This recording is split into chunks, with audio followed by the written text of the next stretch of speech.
di YouTube channel aku, Arifania Syafan Sabila. Jadi maaf nih, aku teman-teman lagi di jalan dari Bandung ke Garut.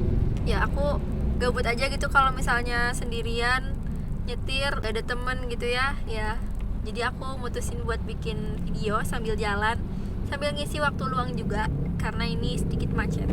Jadi di video kali ini aku tuh pengen bahas tentang jalur prestasi. Nah, jadi kalau teman-teman mungkin belum tahu, aku ini sekarang kuliah di Fakultas Hukum Unpad dan udah semester 4. Nah, jadi pada saat itu aku masuk ke Unpadnya itu lewat jalur prestasi gitu, kayak gitu. Nah, jadi mungkin teman-teman nih yang masih SMA ataupun yang mau kuliah itu bisa nonton video ini buat tahu tips dan trik buat masuk ke Unpad lewat jalur prestasi. Sebenarnya ini lebih ke Q&A sih, karena ada beberapa teman-teman aku ataupun adik-adik kelas aku yang nanyain tentang jalur prestasi ini, dan aku benernya udah menceritakan juga ya di Twitter aku tentang cerita aku gagal di SNMPTN, gagal di SBMPTN, dan akhirnya alhamdulillah keterima di Unpad lewat jalur prestasi. Nanti teman-teman juga boleh baca cerita aku, boleh di retweet juga. Nanti aku taruh linknya di bawah. Nah, setelah aku menceritakan itu di Twitter gitu, banyak para ambisverse yang nanyain ke aku gimana caranya atau gimana tipsnya buat masuk jalur prestasi, dan beberapa ambisverse lainnya juga nanya-nanya tentang Japres Unpad ini gitu. Nah, jadi di video kali ini aku mau jawab pertanyaan-pertanyaan itu. Hopefully aku bisa jawab semuanya.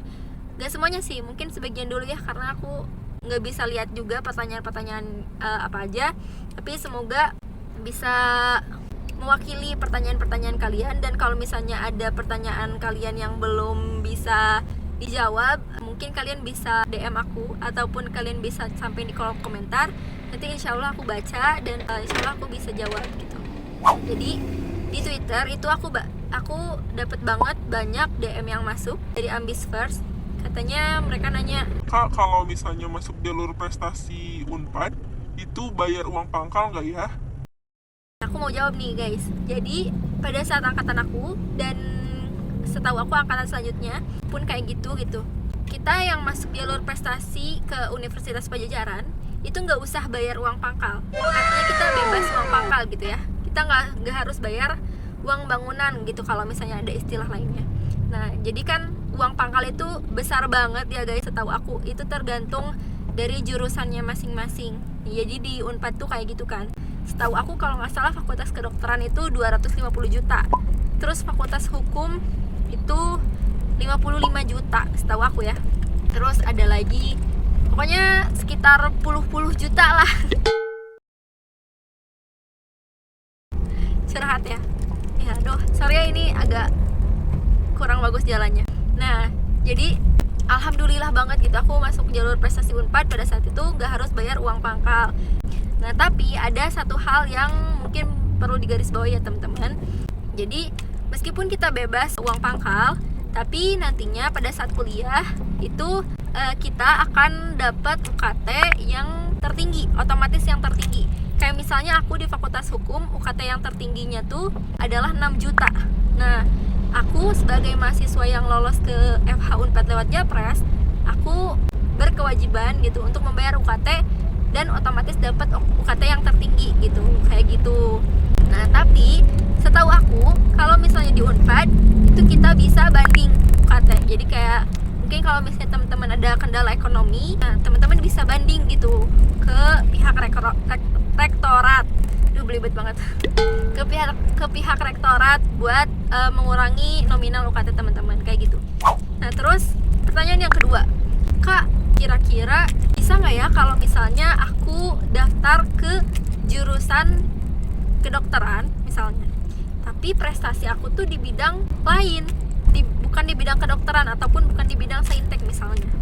Nah, ini aku jawab berdasarkan pengetahuan aku ataupun pengalaman aku dan berdasarkan hasil analisa.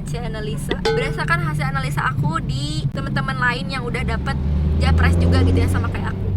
Nah, yang aku tahu ada teman-teman aku yang lain yang lolos ke Unpad lewat Japres itu yang prestasinya nggak linier dengan jurusannya dia. Kayak misalnya ada teman aku yang lolos ke Fakultas Hukum Unpad juga sama kayak aku, tapi prestasinya dia adalah paduan suara.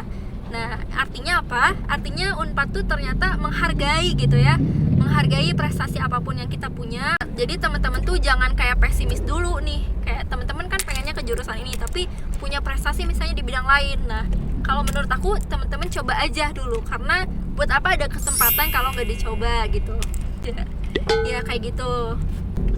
Waduh, astagfirullahaladzim, ngerem mendadak guys. Ya kayak gitu. Nah, terus contoh lain nih teman-teman ya, ada juga yang diterima di Fakultas Kedokteran Unpad itu lewat prestasi tahfiz. Nah, tahfiz itu adalah hafalan Quran ya, hafalan Quran. Dan mereka ini, teman-teman aku ini ada yang keterima lewat Japres ke Fakultas Kedokteran. Dan prestasinya adalah tahfiz. Tahfiznya udah berapa juz? Tahu aku mereka udah 30 juz gitu, udah tamat. Nah, jadi barangkali teman-teman juga yang lain ada yang misalnya punya prestasi yang sama, bisa dicoba gitu ya untuk bisa masuk ke Unpad lewat Japres. Terus mungkin itu kali ya, karena contoh-contoh lain aku gak tahu lagi, tapi contoh-contoh itu udah mewakili lah. Waduh, bergetar banget ya, sorry, ini jalannya kurang bagus. Pertanyaan yang ketiga, Kak, ada tips dan triknya gak sih biar bisa lolos ke Unpad lewat jalur prestasi gitu? Kalau dari pengalaman aku, sebenarnya gak ada tips yang benar-benar bisa memastikan kita lolos gitu kalau misalnya pakai tips itu. Nah, itu gak ada. Nah, tapi mungkin teman-teman bisa nyoba untuk mengaplikasikan cara yang dulu aku pakai. Itu dulu aku pas nginput data, kita kan disuruh ngelampirin prestasi ya. Kita disuruh ngelampirin prestasi apa aja yang kita punya, dan juga sertifikatnya dan keterangan prestasinya kalau nggak salah. Nah, dulu aku melampirkan prestasi itu dari tingkatan yang lebih tinggi ke tingkatan yang lebih rendah. Jadi kayak misalnya kalau teman-teman punya beberapa prestasi nih, ada yang prestasinya tingkat nasional, terus ada yang tingkat provinsi, terus ada yang tingkat kabupaten. Nah, mungkin teman-teman bisa nyoba untuk input dulu prestasi yang tingkat nasional, baru yang tingkat provinsi, terus baru yang kabupaten, kayak gitu sih. Waduh, bentar ya, ganti gigi dulu guys. Itu yang pertama. Terus yang kedua, kalau saran aku, berkas-berkas yang berupa dokumen persyaratan untuk daftar jalur prestasi itu teman-teman harus penuhi banget secara rapi gitu. Maksudnya gimana secara rapi? Kayak misalnya urutan tata letak. Aduh, sorry. Ini karena mobilnya manual guys, jadi agak effort juga ya nyetirnya. Kan teman-teman tuh nanti pasti disuruh ngelengkapin beberapa persyaratan ya, kayak misalnya surat rekomendasi, terus ada juga apa ya, raport kalau nggak salah, raport yang udah dilegalisir. Nah, itu kan nanti ada urutannya apa aja. Nah, itu kalau bisa disusun berurutan si dokumen-dokumennya kayak gitu. Mungkin itu sih yang utamanya, karena aku nggak inget lagi gitu ya, aku nggak inget juga dulu aku ngelakuin apa aja. Tapi intinya kalian tuh harus punya surat rekomendasi sih menurut aku, surat rekomendasi dari sekolah. Dan dulu kalau aku dikasih surat rekomendasi dari sekolah, isinya itu si sekolah itu kayak ngelampirin sebuah tabel yang menunjukkan prestasi akademik kita di kelas.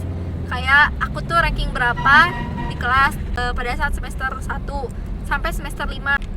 Nah, aku ranking berapa dari berapa siswa gitu, kayak gitu sih. Mungkin itu baru 3 pertanyaan kali ya yang bisa aku jawab. Apalagi ya pertanyaannya?